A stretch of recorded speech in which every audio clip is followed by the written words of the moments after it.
আমার নবীজি বলেন, তুবু ইলাল্লাহ ফাইন্নী আতুবু ফিল ইয়াউমি মিয়াতা মাররা।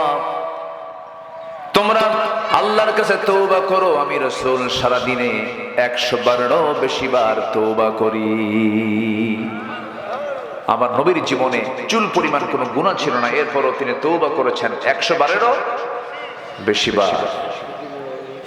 সম্মানিত ভাইয়েরা, আমার দেশে আবার কিছু নতুন নতুন মানুষের আমদানি হয়। যেরকম টাঙ্গাইলের এক দলীয় নেতা, সে বলে ফেললো, আমি আমিন কব কেন? আমার আমিন বলার দরকার কি? আমার তো কোনো গুনাই নাই। তাহলে আমার দেশে কিছু লোক আছে যাদের কোনো কি নাই, গুনাই নাই, অথচ আদম আলাইহিস সালাম জান্নাত থেকে নেমেই এটা দোয়া করলেন। সে দোয়ার মধ্যে ক্ষমা চেয়েছেন কার কাছে? আল্লাহর কাছে। তিনি কি দোয়া করেছিলেন? রব্বানা যালামনা আনফুসানা ওয়া ইল্লাম তাগফির লানা ওয়া তারহামনা লানাকুনান্না মিনাল খাসিরিন। জোরে বলুন আল্লাহু আকবার। আয় রব্বুল আলামিন, আমি আমার নফসের উপরে জুলুম করেছি, তুমি যদি না মাফ করো আমি ক্ষতিগ্রস্তদের অন্তর্ভুক্ত হয়ে যাব। এমন করে আমার আব্বা আদম আলাইহিস সালাম দোয়া করেছেন।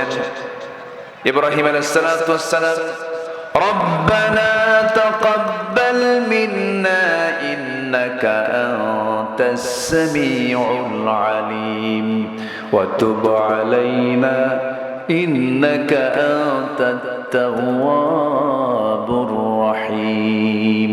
জোরে বলুন আল্লাহু আকবার। দোয়া করেছেন ইউনূস আলাইহিস সালাম, লা ইলাহা ইল্লা আনতা সুবহানাকা ইন্নী কুনতু মিনাল যালিমিন। দোয়া করেছেন আমার নবী। যারা পারেন ঠোঁট মিলিয়ে আমার সঙ্গে একসঙ্গে তাল মিলিয়ে সবাই বলুন, রব্বানা আতিনা ফিদ দুনিয়া হাসানাতাও ওয়া ফিল আখিরাতি হাসানাতাও ওয়া কিনা আযাবান নার। জোরে বলুন আল্লাহু আকবার। সব নবী দোয়া চাইলেন, সব নবী ক্ষমা চাইলেন, আস্তাগফিরহু ইন্নাহু কানা তাওয়াবা। আর আমার দেশের কিছু বুদ্ধি প্রতিবন্ধী বুদ্ধিজীবী নামের কলঙ্ক কিছু বদমাইশ বলে ফেলতেছে, আমার জীবনে কোনো গুনাই নাই, আমি আমিন কব কেন? পিটাইয়া সোজা করা দরকার বেদগুলোকে। আস্তে কোন কেন? আমার দেশে কিছু লোক আছে যা ইচ্ছে তাই বলছে। এই স্বাধীনতার 54 বছরে এই পর্যন্ত একটা আইন পাশ হলো না যে আল্লাহ, রাসূল, ইসলাম, কোরআন এই জাতীয় বিষয়ে যারা বাজে কথা বলবে তাদের পৃথিবীতে বাঁচার কোনো অধিকার থাকতে পারে না।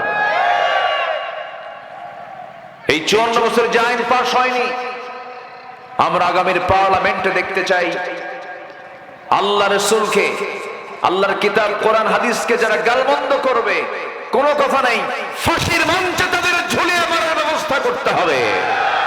রাজি আছেন কারা কারা? হাত উঁচু করে দেখান মুসলমান।